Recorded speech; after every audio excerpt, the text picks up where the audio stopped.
A fence split the crowd. The front row wasn't ours anymore. It was VIP. And in that moment at Portola, I realized this wasn't just about music. It was the same story we were living online, with AI.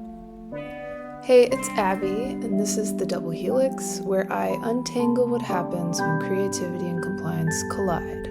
Today's episode is part of my series, Double Take. It's where I hold a story up to both sides of who I am, an artist and a business leader, to see what sparks when the perspectives twist together. What's inside the helix? Let's get into it. This weekend was my first Portola festival, actually my first festival since moving to San Francisco. I thought I knew the drill. Show up early, push your way to the front, and hold your spot. So it's the first day, and I want to get there early because Marie Davidson is playing at 1:30 p.m. So I'm right up there, right up front for her, shoulder to shoulder, strangers orbiting the same beat, and she's going off. She already has an immense amount of energy to kick off the festival. But a couple hours later, I came back to the same warehouse stage for Zach Fox, and everything had changed. I was confused because it was a lot harder to push up to the front. You squeeze through people, but you can tell when there's something blocking everybody from moving. And what had changed? A fence had gone up. The entire front section was now VIP only. Not crowded, not full, not a tucked away lounge, not a side riser. The whole front section just blocked off. And everywhere you looked, VIP entry lines, VIP seating, VIP buildings, even a VIP XL tier.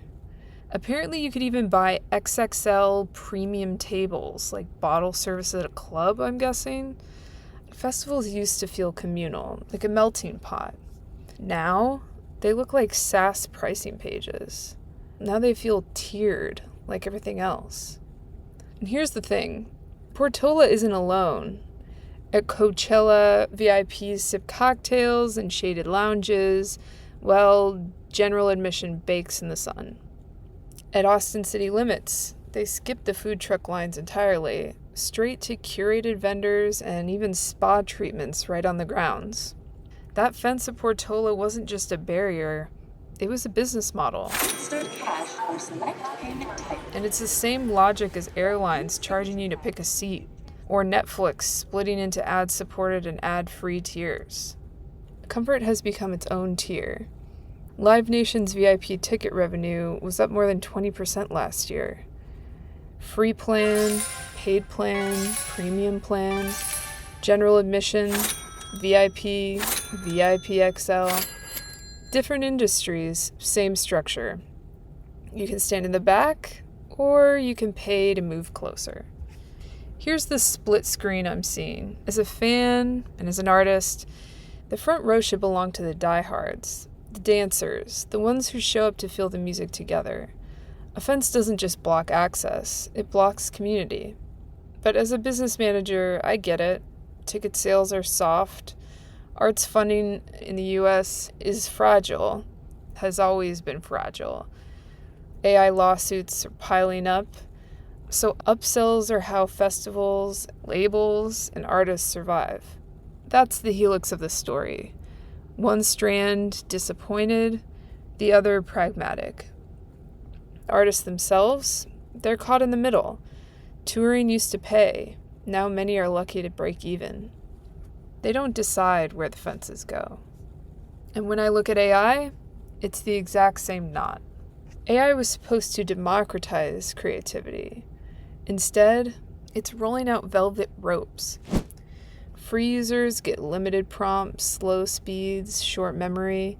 Paid plan, faster responses, priority access, more context. Premium users, API, autonomous agents, integrations, basically a digital coworker. And it's not cheap. What started as $20 a month is now luxury pricing. Now you've got OpenAI Pro, $200. Google's Ultra is $250. Claude Max runs between $100 to $200 depending on how much you use it.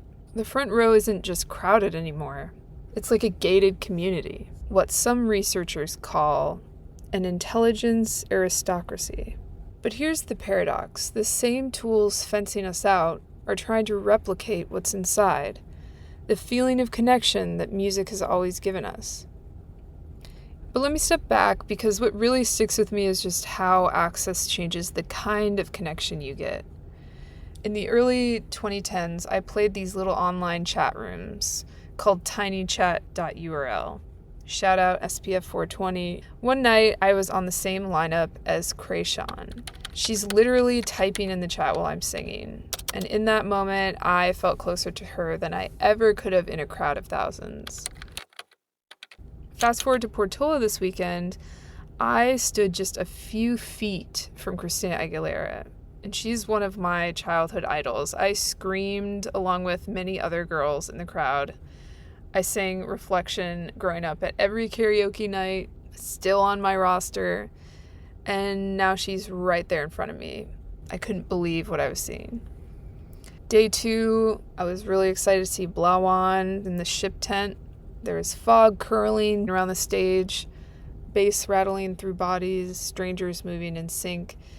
That's immersion in the sound. There's 3 different kinds of closeness that I just mentioned, and none of them come from fences. These 3 ways of feeling close: intimacy, awe, immersion. AI is trying to simulate all 3. Think about it. AI idols could DM fans instantly, never missing a beat.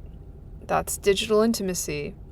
Fortnite concerts and Roblox shows sync millions of avatars, millions of people moving together. That's code-based immersion. Holograms like Hatsune Miku already fill stadiums. So if AI can replicate intimacy, awe, and immersion, what's left that only human music can give?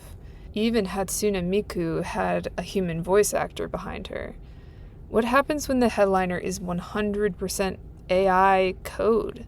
Timberland just signed an AI artist for $3 million. Would you still buy a ticket? Here's where I land. VIP feels like a grift.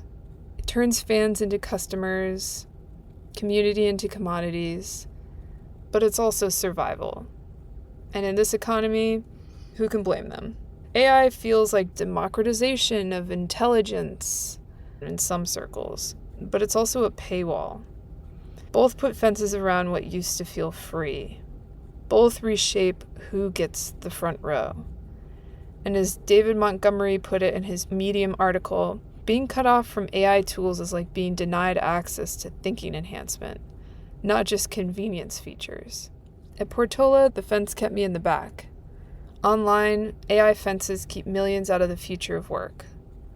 Both ask, how much are you willing to pay for the front row? That's the double take I can't shake. Thanks for listening to another episode of the Double Helix.